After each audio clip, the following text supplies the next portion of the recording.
Sampurasun, Mugi Rahayu Sagung Dumadi. Asal mula tanah Jawa.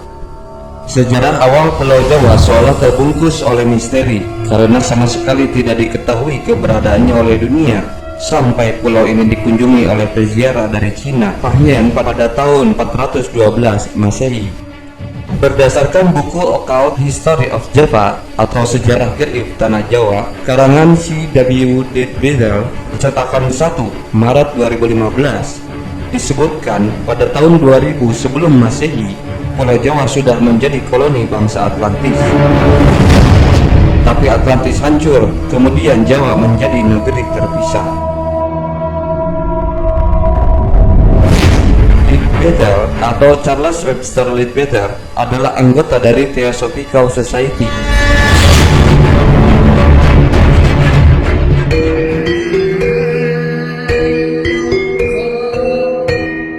Sudah sangat kita kenal legenda tanah Jawa yang angker dan mistis.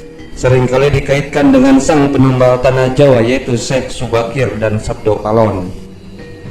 Kita juga mengenal legenda Aji Saka dalam berbagai cerita, juga dianggap melambangkan kedatangan Dharma, ajaran dan peradaban Hindu-Buddha ke Pulau Jawa.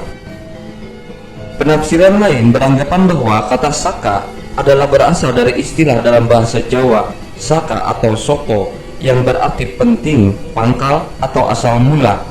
Maka namanya bermakna Raja Asal Mula atau Raja Pertama. Mitos ini mengisahkan mengenai kedatangan seorang pahlawan yang membawa peradaban, tata tertib, dan keteraturan ke Pulau Jawa. Karena Aji Saka telah mengalahkan Raja Jahat, Prabu Dewata Cengkar, sang penguasa hitam yang kala itu menguasai Pulau Jawa. Tumbal Aji Saka untuk menangkal kekuatan hitam bertahan hingga beratus tahun kemudian sampai pada keadaan di mana makhluk halus kembali berkuasa, hujan darah di mana-mana, bencana merajalela.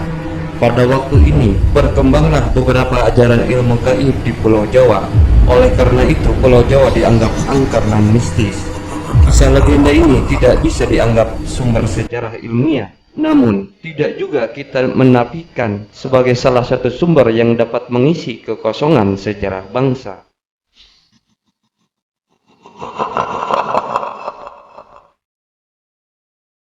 Legenda ini juga menyebutkan bahwa Aji Saka adalah pencipta tarikh tahun Saka, atau setidaknya raja pertama yang menerapkan sistem kalender Hindu di Pulau Jawa.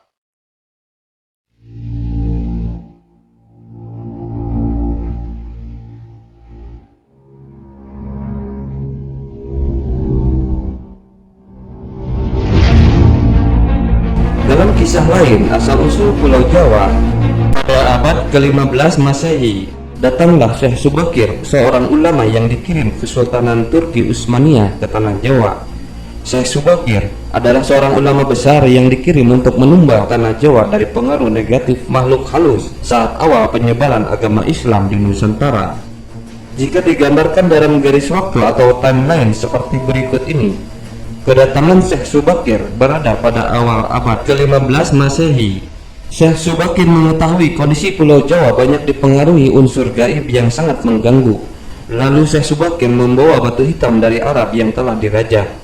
Kemudian dengan karomah yang dimilikinya, batu hitam dengan nama Raja Ali Kalacakra tersebut dipasang di tengah-tengah Pulau Jawa, yaitu di puncak Gunung Tidar, Magelang.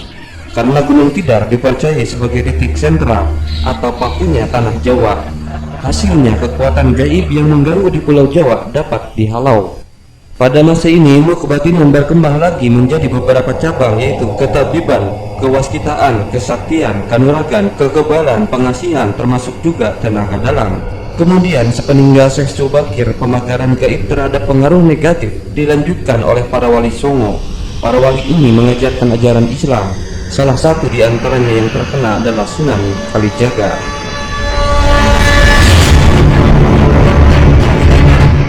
Masatoshi Iguchi dalam bukunya Java Essay, The History and Culture of Southern Country menjelaskan mengenai asal-usul Pulau Jawa.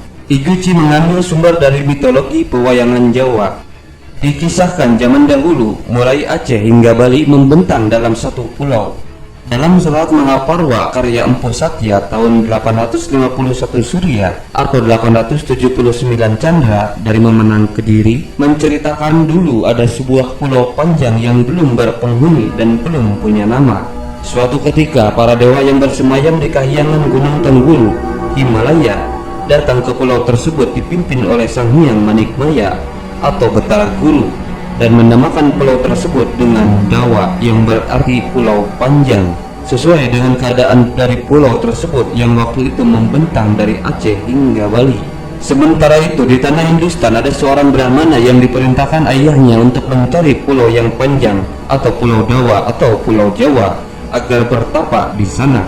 Brahmana tersebut adalah Prabu Ajisaka, putra Prabu Iwasaka, putra Empu Ramadi, putra Sang Hyang Ramaparwa, putra Sang Hyang Huning, putra Sang Hyang Menang, putra Sang Hyang Nurasa, putra Sang Hyang Nur Cahya atau Sayyid Anwar, putra Sang Hyang Sith, Nabi Sith, putra Sang Hyang Ngedamo atau Nabi Adam. Setelah beberapa lama, akhirnya Ajisaka menemukan Pulau Jawa, lalu mengelilingi seluruh pulau, dan di sepanjang perjalanannya banyak menemukan tanaman Jawawut. Akhirnya Ajisaka menamakan kembali pulau ini dengan nama Pulau Jawa, diambil dari nama Jawawut. Setelah mengelilingi Pulau Jawa dalam 103 hari, Ajisaka melakukan pembukaan hutan di Gunung Hyang atau Gunung Kendeng sebagai manusia pertama di Jawa dengan sebutan Empu Sengkala. Bersamaan dengan itu dimulailah tahun Jawa atau tahun Saka dengan sengkalan Cebuk Sawuk yang berarti tahun kepala satu.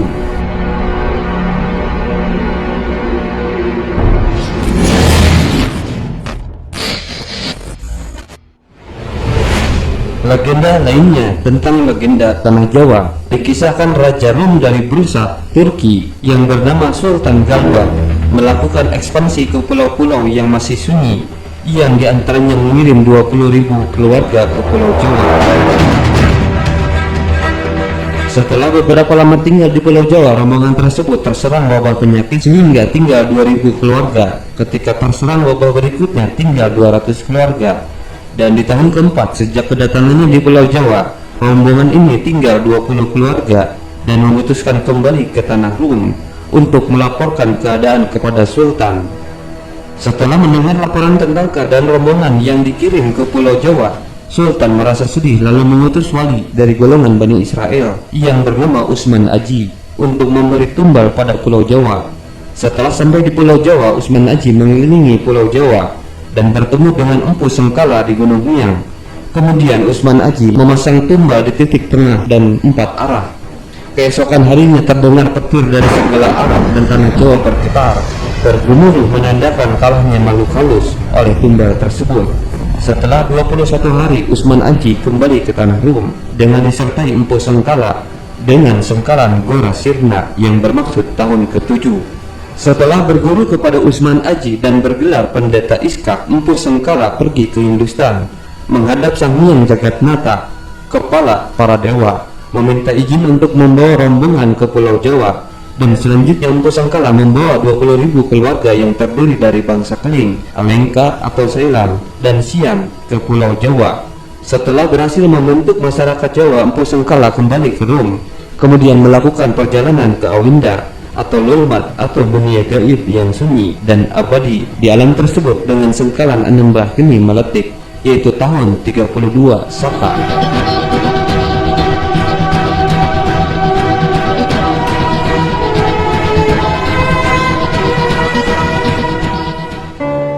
Kisah legenda ini menarik untuk kita cermati.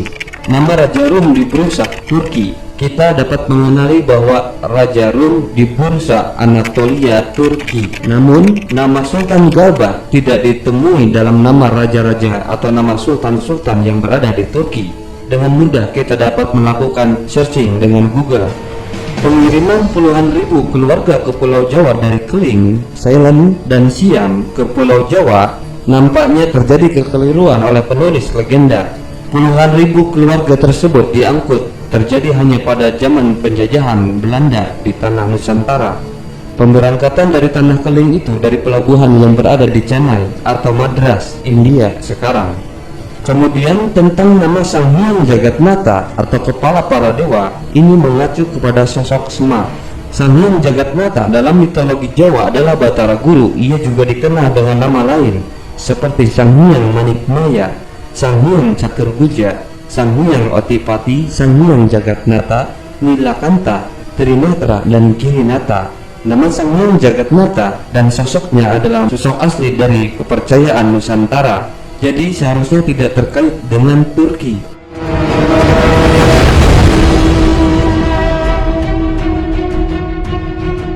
Kemudian kedatangan Usman Aji yang membawa tahun Saka, dan dikatakan bahwa tahun Saka menandakan mereka datang pada awal tahun Saka, yaitu tahun 78 Masehi, mungkin tidak cocok. Penggambaran bahwa Pulau Jawa yang masih kosong pada tahun awal Saka 78 Masehi mungkin keliru.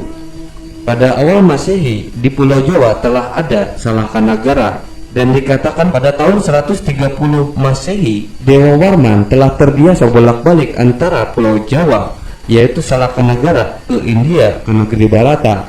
Artinya pelabuhan telah ramai kunjungan dari India ke Jawa, dan tentunya di Pulau Jawa telah ramai atau banyak orang. Kita cermati juga tentang datangnya Syekh Subakir ke Pulau Jawa pada abad ke-15 Masehi, yang menggambarkan betapa Pulau Jawa dikuasai oleh seorang raja dengan menumpahkan darah. Bahkan ada cerita raja tersebut sering memakan manusia. Benarkah demikian? Bukankah pada abad ke-14 atau akhir abad ke-13 di kita telah ada peradaban Majapahit, dan pada tahun 478 Masehi Majapahit baru runtuh, sementara pada abad ke-16 Pajajaran baru runtuh. Bila kita mundur lagi ke belakang, zaman kerajaan pada sebelumnya, yaitu pada abad ke-8 atau ke-9, telah ada kerajaan Medang atau Mataram kuno atau Mataram Hindu. Lebih ke belakang lagi kita bisa melihat kerajaan Tarumanegara, kemudian Salakanagara, dan tahun 45 sebelum Masehi telah ditemukan peradaban di Subang, Jawa Barat. Lebih mundur lagi kita melihat sisa fosil yang ditemukan oleh Dr. Yondri di Gua Pawon, Kabupaten Bandung Barat, yang berusia bahkan hingga 11.000 tahun. Lebih mundur lagi ke belakang kita mengetahui ada jejak 600.000 tahun di Rancah Ciamis adalah manusia yang menghuni Pulau Jawa.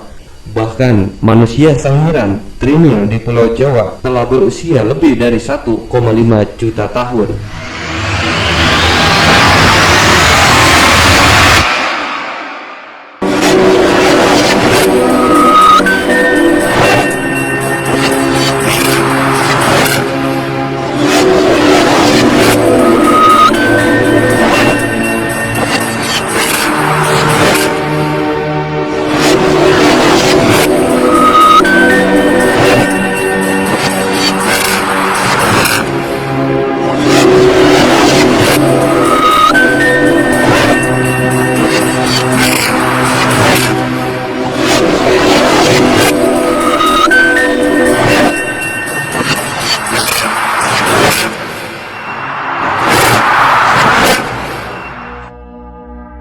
Iguchi mengutip kitab karya Ranggawarsita III dengan mengecu pada serat Mahaparwa karya Empu Satya pada tahun 851 Saka atau 929 Masehi, sejaman dengan kerajaan Kediri.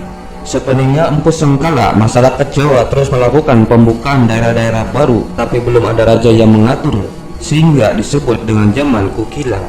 Ketika masa Manggarsari 102 Saka atau 160 Masehi, diceritakan para dewa di Kahyangan Hindi turun ke Jawa dengan sebutan resi yang dipimpin oleh Resi Mahadewa Buddha, titisan Sang Hyang Jagatnata.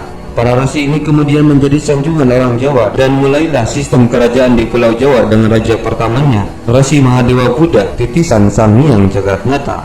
Sang Hyang Jagatnata berkedudukan di Medang Kamulan 140 Saka atau 217 Masehi, dan raja terakhir Sri Maharaja Kanwa, titisan Sang Hyang Wisnu 301 Saka atau 379 Masehi.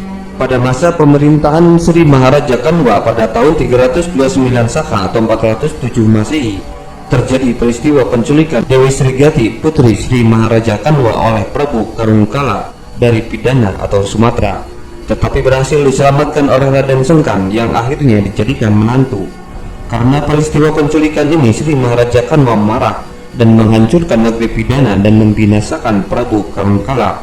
Sebagai saudara dari Prabu Karangkala yang telah terbunuh, maka Prabu Sangkala, Raja Samaskuta atau Sumatera, tidak lagi mengakui kekuasaan Sri Maharaja Kanwa. Akhirnya Sri Maharaja Kanwa menyerang negeri Samaskuta tahun 338 Saka dan menghancurkan Prabu Sangkala. Setelah menghancurkan negeri Samaskuta, Sri Maharaja Kanwa menuju Gunung Pelosari, Banten, hendak membinasakan Resi Prakampa, orang tua Prabu Karangkala dan Sangkala. Karena menurut pemahaman Sri Maharaja Kanwa, Sri Prakampa dibalik semua peristiwa ini, tapi sebenarnya Sri Prakampa tidak tahu menau dan tidak berdosa. Karena keinginan angkara murka dari Sri Maharaja Kanwa itu, maka Sang Hyang Wisnu muksa dari Sri Maharaja Kanwa dan digantikan oleh Sang Hyang Kala. Setelah menemukan Resi Prakampa, Sri Maharaja Kanwa membunuh sang resi yang tidak bersalah.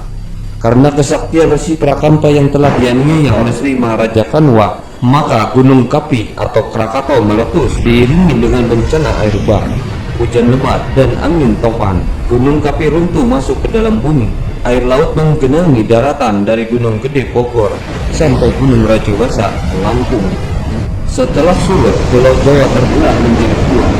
Di bagian barat dinamakan Pulau Sumatera dan di bagian timur masih disebut Pulau Jawa.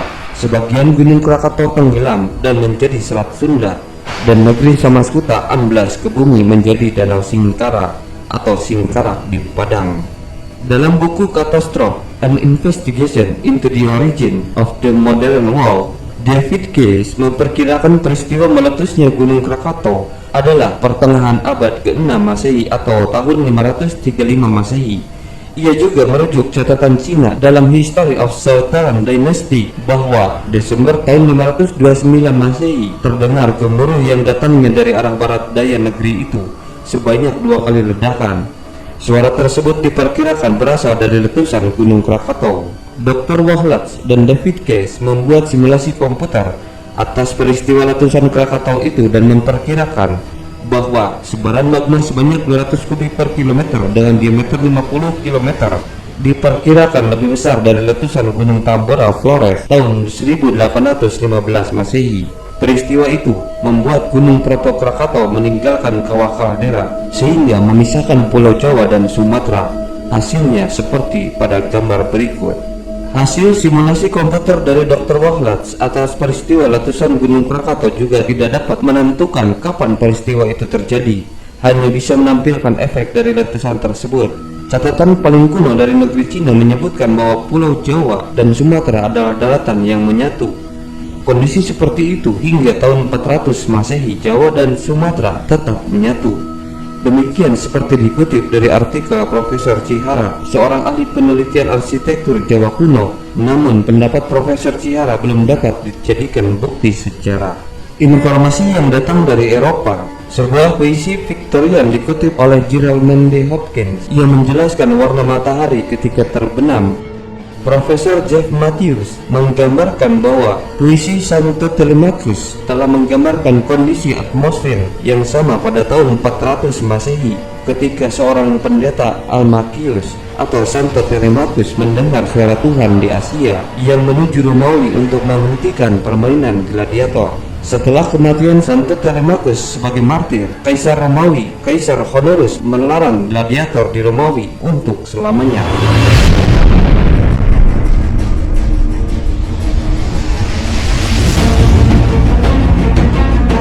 Kata bursa mungkin berasal dari kata bursa. Bursa adalah ibu kota Kesultanan Rum Turki di Anatolia, Bizantium. Bizantium adalah Romawi Timur yang kelak dikuasai oleh Kesultanan Utsmania. Sultan Galbah tidak dikenal dalam daftar Sultan-Sultan Seljuk Turki atau di zaman dinasti Utsmania. Mungkinkah Galbah dimaksud adalah Galba? Nama ini adalah nama Kaisar Romawi yang berkuasa selama 7 bulan dari 24 Desember tahun 68 sampai 15 Januari tahun 69 Masehi. Galba awalnya adalah seorang gubernur Hispania Tarraconensis, adalah salah satu dari 3 provinsi Romawi di Hispania. Provinsi ini meliputi pantai Spanyol yang berbatasan dengan Mediterania, pantai utara, dan bagian dari Portugal Utara. Spanyol Selatan. Wilayah ini kini disebut Andalusia, adalah provinsi Hispania Baetica. Menarik untuk dikaji bahwa pada awal Masehi, Romawi tidak dapat melakukan perdagangan langsung dengan Tiongkok atau Cina. Penyebabnya harus melalui pihak ketiga dari Kekaisaran Parthia di jalur sutra daratan. Akhirnya Romawi mencapai Tiongkok melalui jalur laut dari Selat Malaka pada tahun 166 Masehi. Dan Claudius Ptolemeus dalam petanya menyebutkan Pulau Jawa pada abad kedua Masehi sebagai Thrace Chersonesus. Jadi masuk akal bila sebenarnya legenda Jawa ini mengisahkan awal bangsa Rum pra-Islam, namun kisahnya menjadi campur baur dalam waktu terjadinya sebuah peristiwa. Bisa jadi kedatangan Aji Saka memang di awal tahun Masehi. Bukti arkeologis perdagangan Romawi tersebar di Asia Tenggara. Ciri khas barang dagang Romawi ada manik-manik kalung yang terbuat dari kaca. Tahun 45 sebelum Masehi, di situs Subang Larang ditemukan manik-manik kaca yang kuno yang belum diidentifikasi berasal dari mana. Bagaimana menurut pendapat Anda?